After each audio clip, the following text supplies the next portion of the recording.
So now you're going to be learning what's called a half twirl. Just like that. This is a good beginning move, similar to the vertical opening, in that you aren't really going to be using it a lot, but it helps you learn certain maneuvers and build your dexterity that comes in handy later on. So it's a good one to learn. So you're going to be swinging it out, just holding safe handle, swinging out bite handle, kind of like the horizontal opening, but instead of being in line with the direction you're facing, like that, you want to be perpendicular to the direction you're facing.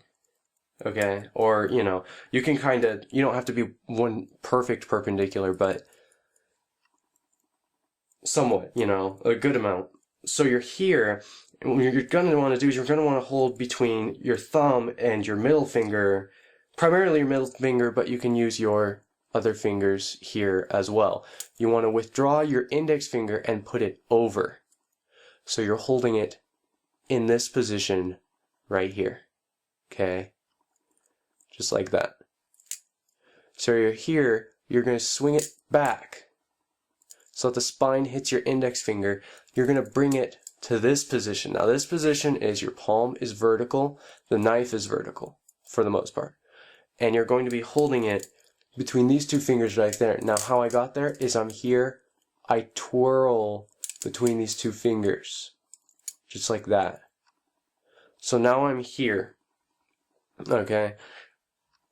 Here's the tricky part. You're going to pinch with your index finger. You're going to curl your index finger in and then pinch like that. And then bring it up. So that's the trickiest part of this move, is you curl, pinch, and then bring it up, and then you have it in your hand.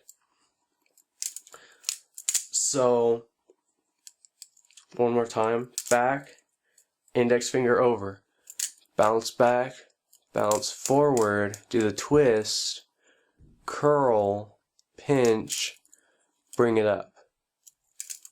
So one more time, back, forward, back, bring it up. There's a variation on this, and this time instead of going like this, you're just going to go like this. So you perform the next step in a horizontal opening so that the spine is resting on the back of your finger. Now you're going to perform the exact same motions. Index finger over, this time hit the handle hit your index finger with the handle, then twist around and bring it up. And this time you are in a closed position. So when you bounce it back and the handle hits you, I think of it like the handle means closed. If you bounce it back and the spine hits you, it's going to be open because the blade. So there, curl and pinch and up. Now it might take a while for you to get it down to one motion like that, and that's okay. It'll just take time. So there you go. Half twirl.